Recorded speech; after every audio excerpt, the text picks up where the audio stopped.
गणेश जी का सिर काट के हाथी का सिर इसी स्थान पे लगा था। कोई मतलब ऐसे ही घूमने के पर्पज से आ रहे हैं। इससे जो है कि ये जो शक्तियां हैं वो धीरे धीरे विलुप्त होती जा रही हैं। जो केदारनाथ में ये प्रलय आ रही है, बादल फट रही हैं, इनकी वजह क्या है? आपको क्या लगता है कि ये गंदगी बड़ी वजह है, अपवित्रता बड़ी वजह है? नमस्कार, मैं हरीश एक नवे अनुभव में आप सबका स्वागत करता हूँ। इस समय मैं हूँ सोनप्रयाग में और यहाँ से मुझे निकलना है गौरीकुंड। यहाँ से टैक्सी लेनी पड़ती है लोकल, उसका रेंट रहता है 50 रुपये और यहाँ से भीड़ बड़ी तगड़ी दिख रही है। तो निकलते हैं और देखते हैं किस तरह का अनुभव रहता है रास्ते का। सोनप्रयाग से 5 किलोमीटर की दूरी है और हम पहुँच चुके हैं गौरीकुंड। काफ़ी ठंडा मौसम है और इसके बाद ये जो अनुभव हमारा काफ़ी लंबा होने वाला है, क्योंकि इस अनुभव के अंदर मैं वो सारी चीज़ें आपको दिखाने वाला हूँ जो आपको दिखाई नहीं जाती हैं। हम हैं गौरीकुंड में और यहाँ से घोड़े का रेंट है ऊपर केदारनाथ जाने तक का 3500 रुपये और डांडी कंडी वाले वेट के हिसाब से यहाँ पर रेंट लेते हैं। अगर 60 किलो का हो तो 10,000 रुपये, अगर वेट आपका उससे ज़्यादा हो तो उससे ज़्यादा भी हो सकता है। यहाँ पर पिछली साल की तुलना में इस बार काफ़ी साफ़ सफाई है और आगे देखते हैं कैसा रहता है यहाँ पर। इस समय मैं हूँ गौरी माता के मंदिर पे और उसके बाहर जानना चाहूँगा गौरी माता के बारे में और यहाँ पर कौन कौन से कुंड हैं, किस तरह की व्यवस्थाएं हैं और यात्री लोग किस तरह से रहते हैं यहाँ पर। जी जय श्री केदार, मैं तीर्थ पुरोहित आनंद तिवारी, श्री केदारनाथ जी। ये गौरीकुंड है जी। यहाँ पर 2 कुंड थे। एक गर्म पानी का कुंड था, बिल्कुल माँ पार्वती के तपोबल से निकली हुई गर्म जल की धारा थी जी। उसमें स्नान किया जाता था जी। और स्नान के पश्चात ये दूसरा कुंड गौरी कुंड है जी। इसकी महिमा ये है कि जब माँ पार्वती दक्ष प्रजापति के यज्ञ कुंड में कनखल में जब सती हुई जी। तो उसके बाद राजा हिमांचल के घर में जन्म लेकर के जी। उन्होंने इसी स्थान पर शंकर जी को वर प्राप्त करने के लिए हजारों वर्ष तपस्या करी जी। तो यहीं पास में त्रिवेणी नारायण में शंकर और पार्वती की शादी हुई थी। बिल्कुल। और इस कुंड में माँ पार्वती जब स्नान कर रही थी तो अपने बदन के उवटन से उन्होंने गणेश जी को उत्पन्न करके द्वारपाल के रूप में रखा था जी। तो शंकर जी आए, गणेश जी ने उनको रोक दिया। फिर गणेश जी का सिर काट के हाथी का सिर इसी स्थान पे लगा था जी। वो इसी जगह की स्टोरी है जी जी। यहीं से 2 किलोमीटर आगे गणेश जी का सिर कटा हुआ मंदिर है जो विश्व में एकमात्र मंदिर है। बिल्कुल। यहाँ पे अभी भी शिला के रूप में जो है गणेश जी की मूर्ति है।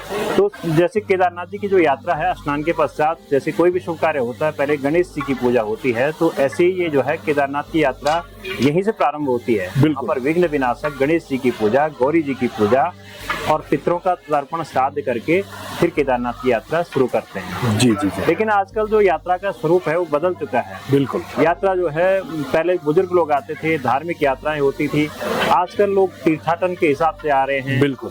कोई मतलब ऐसे ही घूमने के पर्पज से आ रहे हैं, गंदगी वगैरह चारों तरफ कर रहे हैं, कई प्लास्टिक छोड़ रहे हैं, प्लास्टिक की बोतलें छोड़ रहे हैं।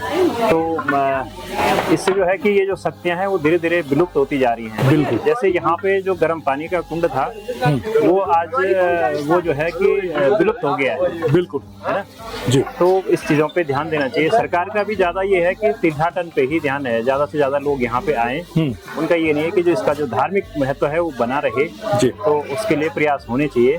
बिल्कुल। तो इस तरह से जो है कि गुरुजी जिस तरह से यहाँ पर श्रद्धालु आ रहे हैं ज्यादा संख्या में, तो उनकी व्यवस्थाएं हैं यहाँ पर या क्या? वैसे व्यवस्था तो टॉयलेट के बारे में, गंदगी होने की वजह क्या है, क्या इसमें प्रशासन की कमी है या लोगों की कमी है? नहीं, प्रशासन की भी जैसे जो व्यवस्थाएं हैं, जैसे स्वास्थ्य सुविधाएं हैं और मेन चीज टॉयलेट, बाथरूम। यहाँ गौरीकुंड में देखा जाए तो एक छोटी सी जगह है, ये प्राकृतिक मतलब ये पहाड़ी इलाका है। तो यहाँ पे कम से कम कभी कभी 50,000 के आसपास लोगों का जो है कि भीड़ हो जाती है। बिल्कुल। तो इतने दबाव के लिए इतनी व्यवस्था भी होनी बहुत जरूरी है जी। काफी मात्रा में टॉयलेट, बाथरूम बने, नहाने की व्यवस्था और चेंजिंग रूम वगैरह, यात्रियों के लिए सामान सुरक्षा इत्यादि, बिल्कुल। इन सब चीजों की काफी कमी है यहाँ पर। बिल्कुल। तो ये सब व्यवस्थित ढंग से होना चाहिए। जो श्रद्धालु यहाँ पर आ रहे हैं पर्यटन के रूप में, उनके लिए गौरीकुंड का क्या महत्व है और हमें केदार की यात्रा से पहले गौरीकुंड में किस तरह से स्नान करना चाहिए, क्या महत्व है इसका? सर्वप्रथम गर्म कुंड में स्नान करके, वैसे अभी तो थोड़ा सा डिस्टर्बेंस चल रहा वहाँ पर जी, लेकिन कुछ ही समय में फिर से वो गर्म कुंड, पानी वहीं पर है, जो प्राकृतिक जल स्रोत है वो वहीं पर है। लेकिन कुछ वो 31 जुलाई को अभी जो आपदा आई थी तो उसमें वो मलबे में दब गया है। बिल्कुल। तो सरकार उम्मीद है कि जल्दी उस मलबे को सफाई करके जी, और उसमें फिर स्नान करके गर्म कुंड में जी, स्नान के पश्चात गणेश जी का दर्शन पूजन करके, गौरी माई सामने गौरी माई का मंदिर है वहाँ पर दर्शन करके फिर केदारनाथ केदारनाथ की यात्रा प्रारंभ करनी चाहिए। जी जी जी, केदारनाथ जी में भी ऐसा है कि वहाँ पे 2 दर्शन होते हैं। बिल्कुल। एक तो निर्माण दर्शन होता है जिसमें गर्भगृह में जाकर के एकमात्र ज्योतिर्लिंग यही है जहाँ स्पर्श किया जाता है भगवान का, जल चढ़ाया जाता है, घी मलने का महात्म्य है जी। तो वो पूजा होती है। और यदि रात को वहाँ पे ठहरते हैं तो शाम को जो है आरती होती है, भगवान का श्रृंगार किया जाता है जी। और आरती का दर्शन होता है। तो वहाँ वैसे इतनी दूर से जब आते हैं तो एक दिन केदारनाथ जी में ठहरना चाहिए, बिल्कुल। और वहाँ के दोनों दर्शन करके फिर जो है यात्रा संपूर्ण होती है। गुरु जी, जो केदारनाथ में ये परलय आ रही है, बादल फट रही हैं, इनकी वजह क्या है? आपको क्या लगता है कि ये गंदगी बड़ी वजह है, अपवित्रता बड़ी वजह है? इसके मेरे हिसाब से तो कई कारण हैं। एक तो जो है कि जैसे अभी वहाँ पर बहुत ज़्यादा जो हिमालय क्षेत्र है, ये बिल्कुल। पुराने ज़माने में जब हमारे बुजुर्ग वहाँ पर जाते थे, हम तो तीर्थ पुरोहित हैं वहाँ के, पटना के, सदियों से वहाँ पे रह रहे हैं जी। तो पहले आवाज़ भी धीरे से बोलते थे, बिल्कुल। क्योंकि वो ग्लेशियर है वहाँ पे, हाँ। तो ताकि ग्लेशियर पे कोई असर न पड़े और प्रकृति थोड़ा सा भी आवाज़ ऊंची आवाज़ में बोलते थे तो वो आवाज़ लौट करके वापस आती थी। आजकल देखो वहाँ पर कितने सारे हेलीकॉप्टर्स उड़ाए जा रहे हैं, बिल्कुल। बड़ी बड़ी मशीनें वहाँ पर काम कर रही हैं, इतने सारे लोग, कम से कम 50-60 हज़ार लोग एक दिन में वहाँ पर रह रहे हैं। जी जी जी। स्टोव भट्टियाँ जल रही हैं, तो कहीं ना कहीं इसका पर्यावरण पे तो असर पड़ेगा। और जो घटनाएं हो रही हैं तो, और फिर दूसरी धार्मिक दृष्टि से देखा जाए तो लोगों का आजकल थोड़ा सा तीर्थ में आकर के भी मतलब भावनाएं अलग भाव नहीं है जी। तो वो भी एक कारण है, कई सारे कारण हैं। जी गुरु जी, ये जो गौरीकुंड था गर्म पानी का, इस साल बह गया है, इससे पहले भी ये कभी बहा था? पहले 2013 में यहाँ पे बहुत बड़ी आपदा आई थी। जी जी जी। तो उस समय ये बहा था, लेकिन जो पानी था वो आ गया था उसमें। बिल्कुल। उसके बाद सरकार के द्वारा प्रयास किया गया, जी। 4-5 करोड़ रुपए की लागत से यहाँ पर जो है कि ये कुंडों का निर्माण हो रहा है। जी। लगभग बन भी गए थे ये, जी। लेकिन वो कोई संस्था है यहाँ पर बाहर कलकत्ता से आए हुए, भारत सेवाश्रम संघ के नाम से, तो उन्होंने उस पर स्टे कर दिया और ये काम रुका हुआ है। जी जी जी। उसके बाद दूसरा जो कुंड था वो ग्रामीणों की मदद से यहाँ पर बना था, जी। इसी व्यवस्था चल रही थी। हाँ।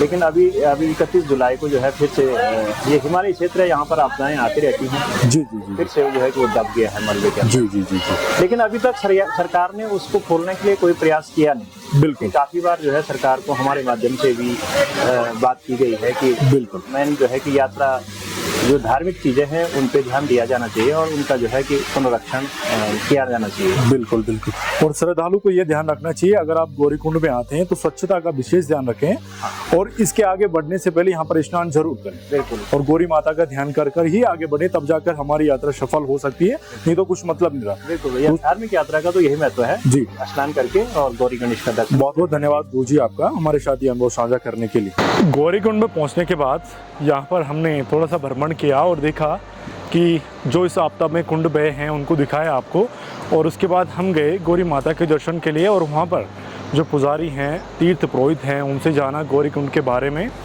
आपदा क्यों आती हैं और लोगों को क्यों गौरीकुंड का महत्व पता नहीं है। तो इस केदार की यात्रा में गौरीकुंड में स्नान करना बहुत ज़्यादा महत्वपूर्ण है, उसके बाद ही आपकी यात्रा सफल होती है। तो अगर आप यहाँ पर आ रहे हैं तो ज़रूर से आपने गौरीकुंड में, गर्म पानी के कुंड में, माता गौरी के कुंड में स्नान करना है और उसके बाद आगे निकलना है। तो आगे की यात्रा देखते हैं, चलिए।